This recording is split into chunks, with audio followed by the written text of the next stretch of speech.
How to use Samsung TV without the remote. Hey everyone, welcome back to the channel. In this tutorial, I'm going to show you guys how you can easily use your Samsung TV without the remote.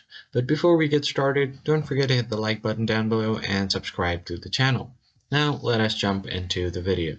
So if you don't have your remote or if your remote is broken and you still want to use your Samsung TV, then you will have to go ahead and first open up your TV.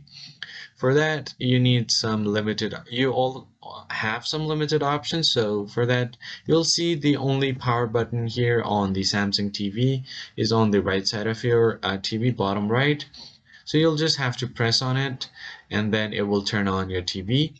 Now here, this kind of menu will pop up on your screen. So you can just toggle these options by pressing the power button. So just click on the power button to toggle on these options.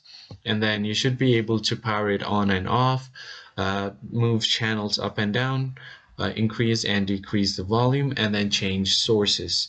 So these are the very limited things that you can do on Samsung TV without the remote. But if you really want, you can connect it with a mobile, so you can download the Samsung TV's remote app on your mobile if it has the IR sensor on your device, and then you can use your phone as a remote. So that's pretty much it. I hope you found the tutorial helpful. I'll catch you guys on the next one.